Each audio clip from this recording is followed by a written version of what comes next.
What's up, everybody? Noah Kisser back here for my review of the brand new Hallmark Channel film, As Luck Would Have It. This is the Hallmark Channel debut of Joanna Garcia Swisher, who everybody will know as Cheyenne from the show Reba. I'm a fan of that show, but she was also in this little series right here, The Astronaut's Wives Club. Everybody will also know her from Not Another Teen Movie, The Internship, her own show called Privileged. She was just on Netflix with Steel Magnolias. She was Ariel in Once Upon a Time on ABC. This is her new Hallmark film and her Hallmark debut. Now, I'm not going to try and say the director's name because I will completely screw that up. Hello to all my new viewers. I am hoping that you guys will subscribe and stay tuned for all my Hallmark videos every single week. And we're going to talk about what's coming up next week in regards to Hallmark. But this is As Luck Would Have It. This is not the only Hallmark review that you guys are getting this week. There's another Hallmark movie that is called Crossword Mysteries Riddle Me Dead. I review every single Hallmark film that I see that's brand new. This is all about Lindsay, played by Joanna Garcia Swisher, travels to Ireland to acquire land for a resort. Then she decides to enter the town's matchmaking festival to prove her investment in the community and win over a handsome local named Brennan, played by Alan Leach. Alan Leach. Let's talk about him for a minute. This is an actor that everybody will recognize. He was Paul in Bohemian Rhapsody. He was John in The Imitation Game. Wayne in Grand Piano. And if you haven't seen Grand Piano, that's a freaking fantastic, fantastic movie. The Downton Abbey movie and the Downton Abbey show as Tom Branson. So this is, I believe this is his first Hallmark appearance as well. So, are we going to get more films with these two? I will go into that as well. Yes, this is his first Hallmark film.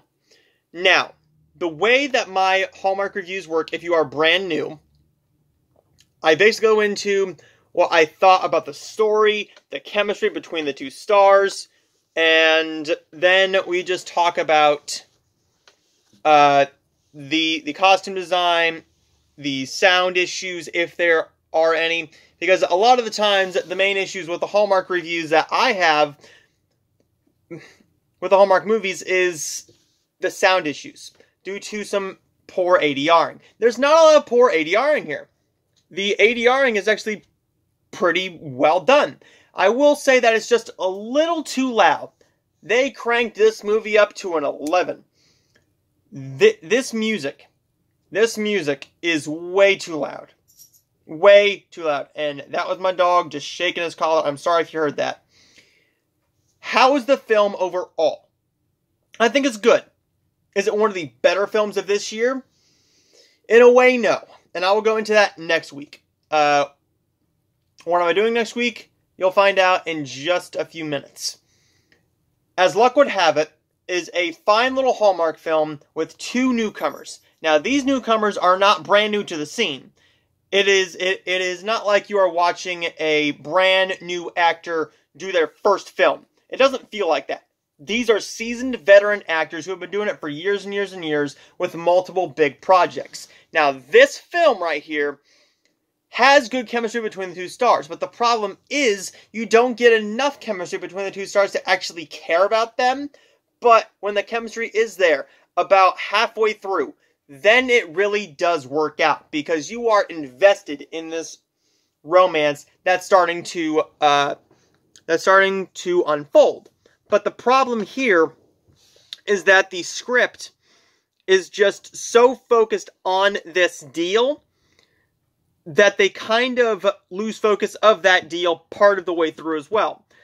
You are watching it for the romance, yes, but once you get into this deal and start getting invested in the other members of the town, they kind of abandon that deal because they are building up the romance. Yes, you are supposed to try and harken back to it a little bit. And they harken back to it, but not enough to where you are remembering, oh yeah, this is a movie about you guessed it, someone trying to acquire land. This is your typical Hallmark film.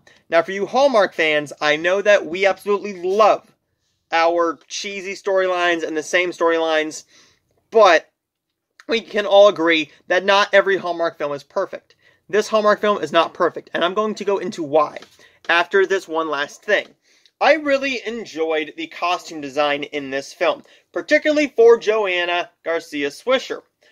Her dress, when she is at the very end, that bluish dress, that was very well done.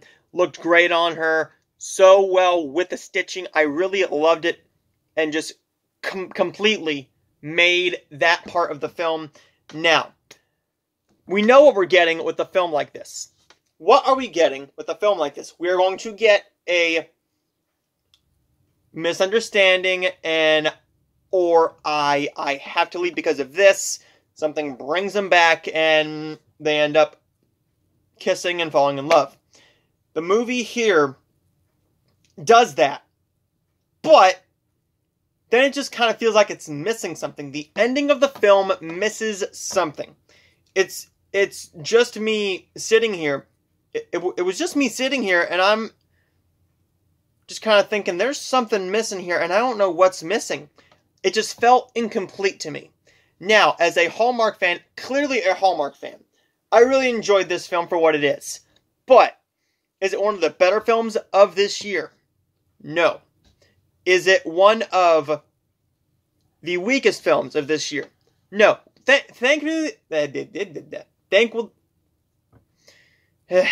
Thankfully, we haven't had a whole lot of mediocre Hallmark films this year. Some people do think so, but I think everyone can agree that the best of the year so far, and since I am in some Hallmark groups, everybody agrees that the best film of the year is It Was Always You.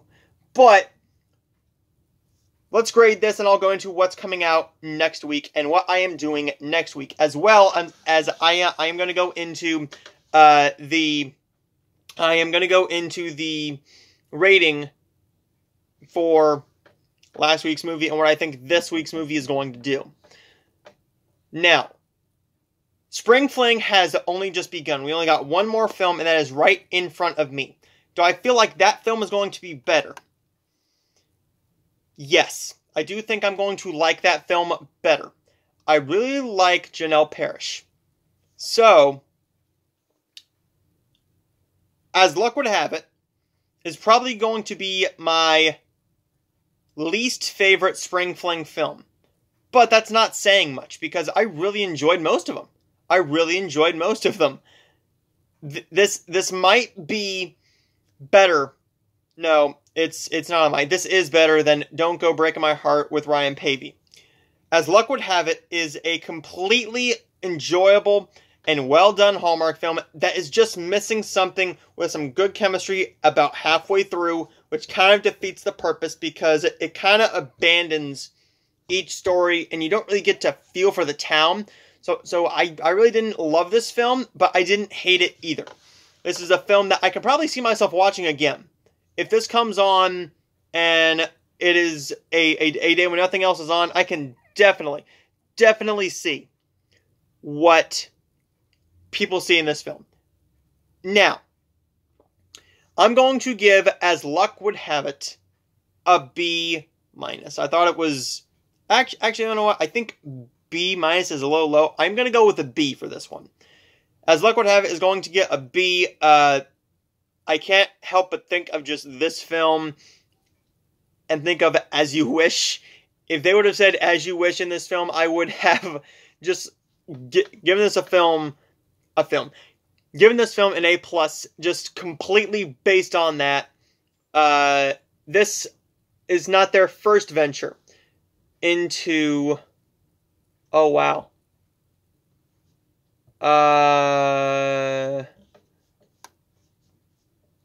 Wow. This Kindle is not wanting to work today, guys. I am sorry.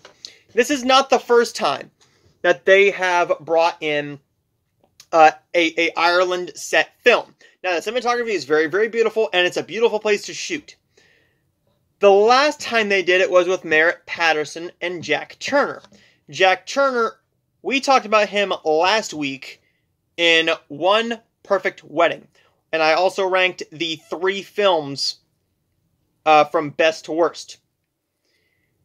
This film here, Forever in My Heart, was a film that came out in 2019, and I did not like that film whatsoever. Maybe I was just in a crappy mood or something, but I don't know. I don't think a lot of people liked this film. Now, if you like this film, please tell me.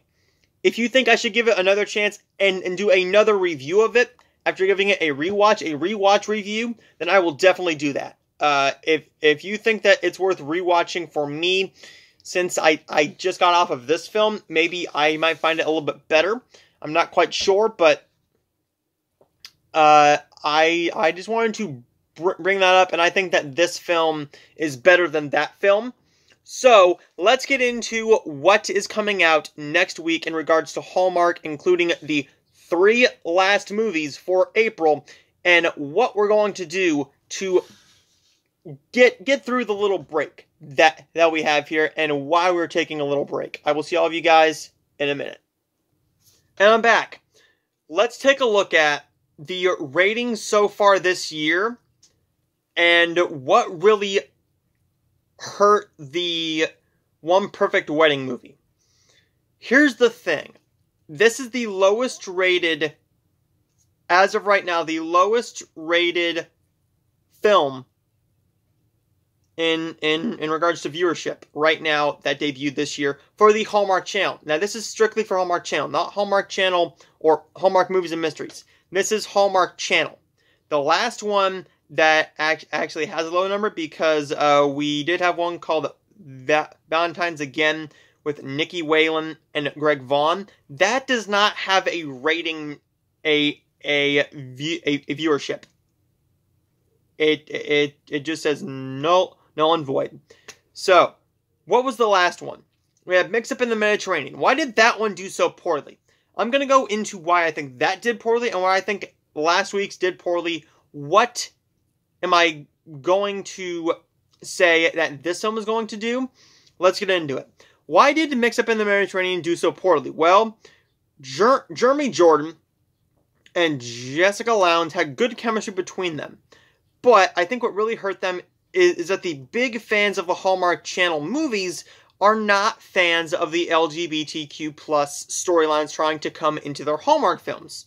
1, they are not used to it. 2, some of them just don't support that type of lifestyle.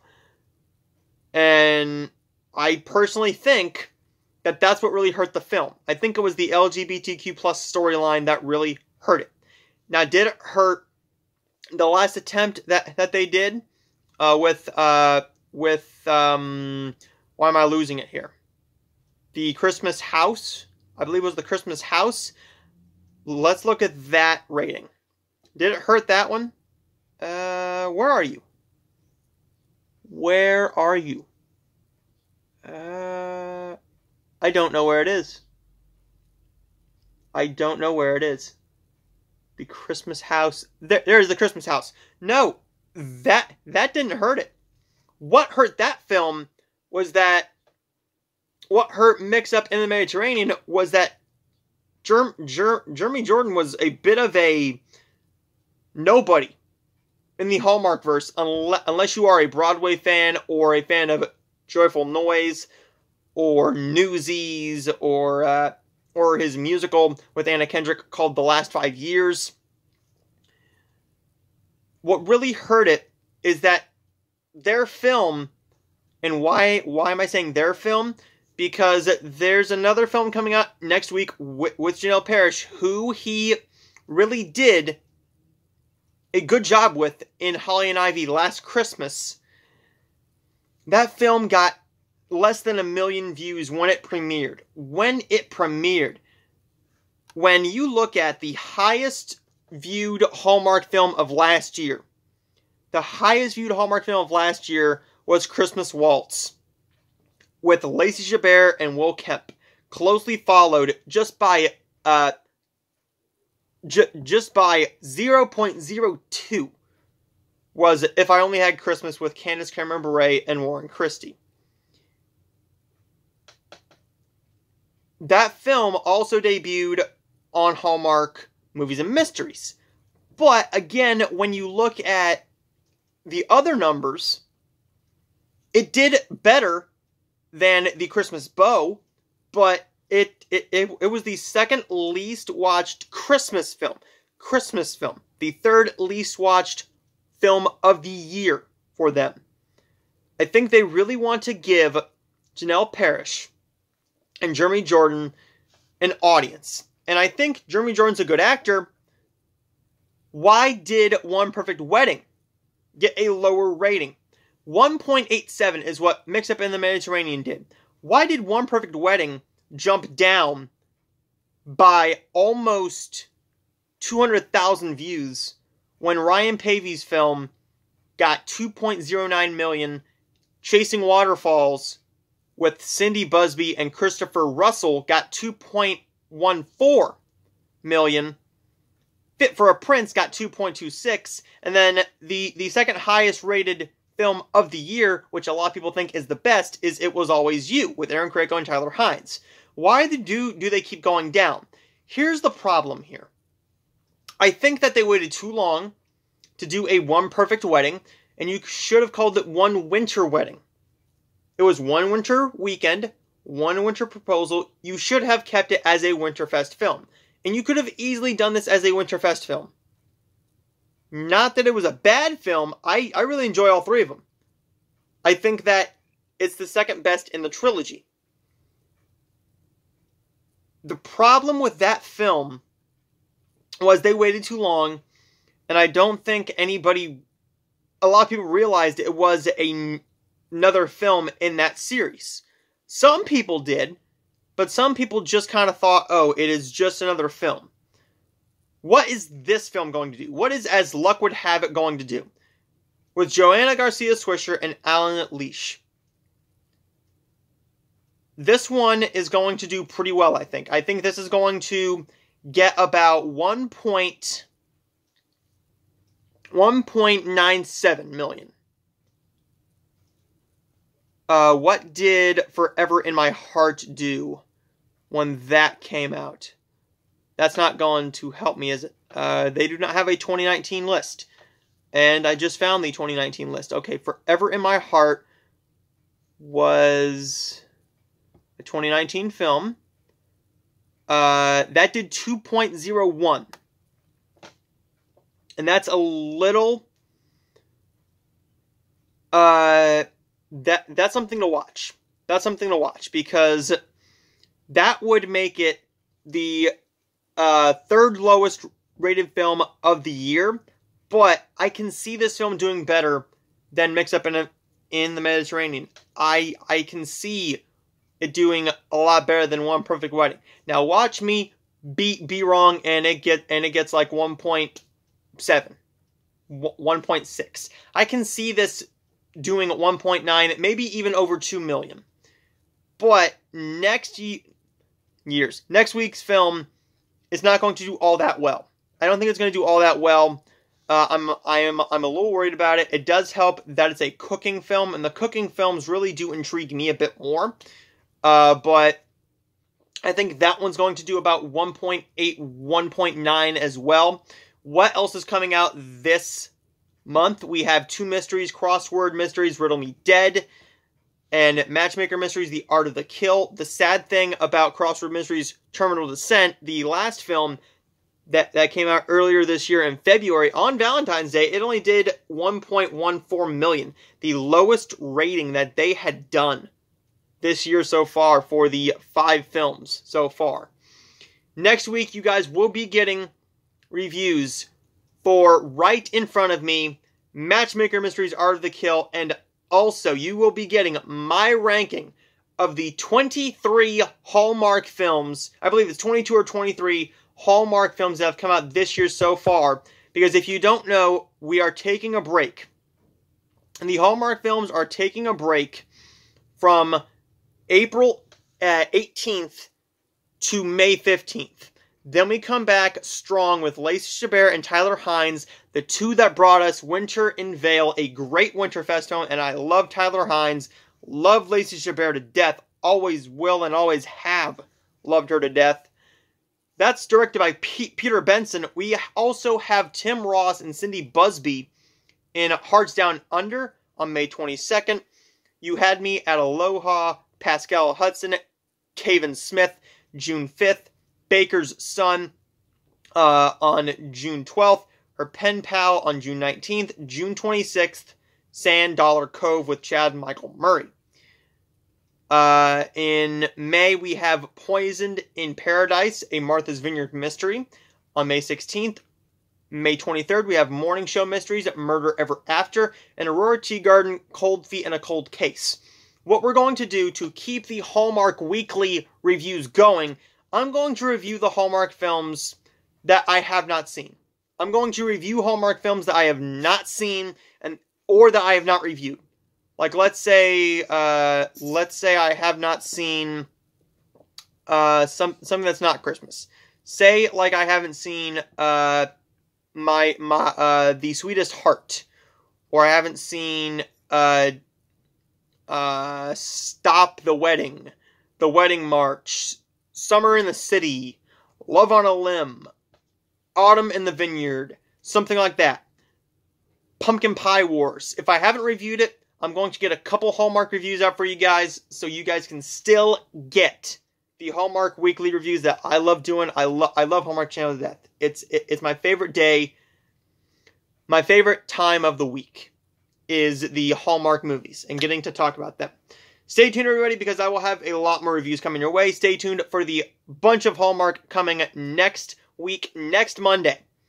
Not this upcoming Monday, but next Monday. Well, I am uploading this on Monday. So next Monday, stay tuned because I will have reviews. But right in front of me, as well as the new Matchmaker Mysteries film. Sorry. Matchmaker Mysteries film, The Art of the Kill, and my ranking for the 2021 films so far. I will see all of you guys next time.